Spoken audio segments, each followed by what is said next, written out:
we have a New York-style bagel.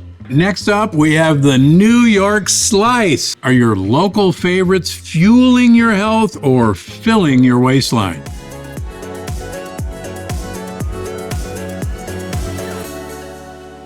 I'm Dr. Stephen Gundry. I'm here today to talk with you about the state of your plate. Today we'll be taking a road trip to New York. Follow along as we discover the nutritional value of popular foods in the Empire State. But before we begin, make sure to like and hit that subscribe button so you don't miss out on future episodes. Your state could be the next. In a previous episode, I dropped a hint for you on what state we would cover next. The clue was honking your horn is illegal in this state. We know we're talking about New York. Yeah, believe it or not, fines for honking your horn in a non-emergency situation can range from $800 to $2,500. Road rage is not worth it, folks. Apparently, no one in New York City has read the driver's instruction manual. How about we get to know the state a little bit before we travel through some of the most prized meals? One interesting fact I've come across is that taxis weren't always yellow. Come to find out, the first taxis were imported from France to New York in 1907 and were actually red and green. While festive, taxis eventually adopted the yellow color for making them easier to spot in traffic. Speaking of easy things to spot, did you know that the Empire State Building has its own zip code? Turns out the building receives a ton of mail, and it's the volume of letters and packages received that determines whether or not a building gets a dedicated zip code. It's 10118 for those who are curious.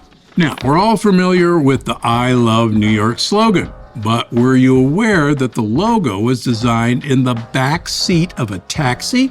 It's true. The successful campaign was created by Mary Wells Lawrence with the mission to promote tourism. And the first drawing was created on scrap paper with a red crayon by Milton Glaser. You can even check out the original drawing at the Museum of Modern Art in Manhattan. I'd say it was a pretty successful campaign. Now that we know a little bit more about New York, let's see how some favored dishes in the state rate in the eyes of nutrition and overall gut health. First up, we have a New York-style bagel. Now, what makes a New York bagel different from the rest? A New York-style bagel typically is boiled in water that includes barley malt, which provides a crisp texture. It's common to add sesame seeds, poppy seeds, garlic, dried onion, or everything bagel seasoning. You can even brush it with egg wash or leave it plain. Next, the bagels are added to a cedar board with some water added. From there, they are baked. One thing to note, a New York-style bagel should never be toasted. This is because it makes the outside too hard. Now, bagels are a wildly popular breakfast option, but how do they affect the gut? Unfortunately, everything bad about a bagel is right in what I just talked about. First of all, it's made from wheat flour, and wheat is notorious for carrying gluten and other lectins. In addition, it's actually boiled in barley water, which is another gluten-containing problem. Finally, it's mostly sugar. A New York bagel usually has the equivalent of anywhere from 10 to 12 teaspoons of sugar. A gut wrecker and a waistline wrecker for sure. All right, next up we have the New York slice. You know, it's hard to think about New York without thinking of pizza. We have Gennaro Lombardi to thank for opening the first pizzeria in the United States. Located in New York City's Little Italy neighborhood, this spot sold large pizza pies.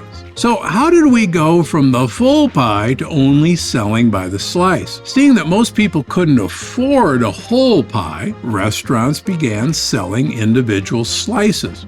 New York-style pizza is typically a large slice, hand-tossed, and has a very thin crust. It's common to fold up the slice while eating. Traditional toppings include tomato sauce and mozzarella cheese. Unfortunately, this style of pizza can be problematic for your gut. Now, if you know anything about me, you know how I feel about tomatoes. They're loaded with lectins. And unfortunately, this is made with a wheat crust.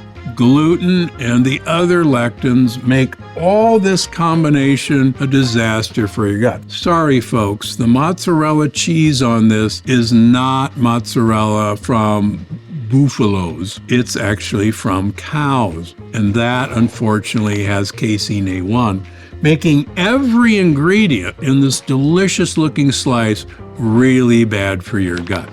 You probably have noticed that I have a pizza recipe from my cookbook using a cauliflower crust. Buyer beware. A lot of the cauliflower crusts that you find at the grocery store still have loads of other bad ingredients.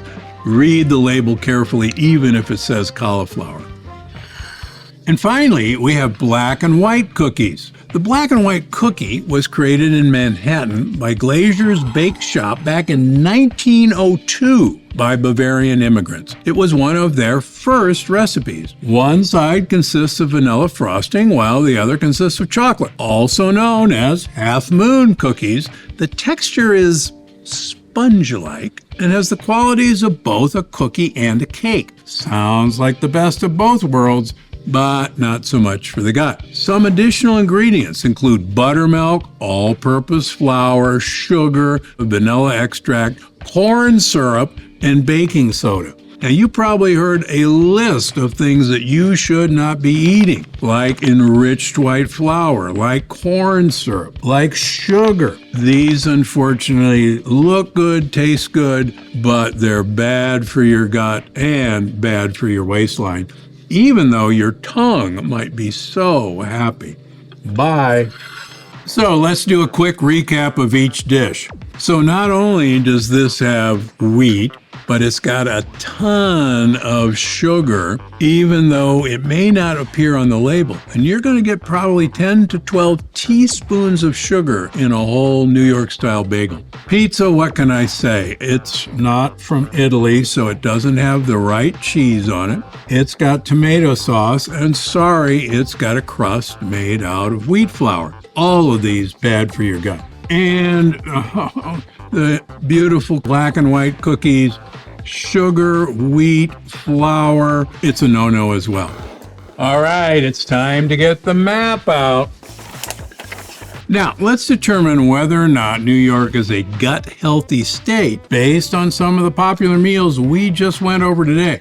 So blue stands for great for your gut, and yellow, you'll love it, but your gut won't. After looking at these dishes, I'm going to go with, oh my gosh, solid yellow. There's nothing good for your gut in the favorite dishes of New York State, and I'm so sorry. As much as it might be good for your taste buds, New York becomes our first fully yellow state on the map. Sorry, New York. Your meals are tasty but aren't great for the gut. Join me next time where I'll review 3 popular dishes from a new state and rate if it's good for your gut. I'll give you a hint for the next one we're going to cover. This state's name means Great River. Any guesses? Be sure to comment below. I'm Dr. Stephen Gundry. Thank you for watching. Now it's time to hit the road for our next destination. We'll see you there.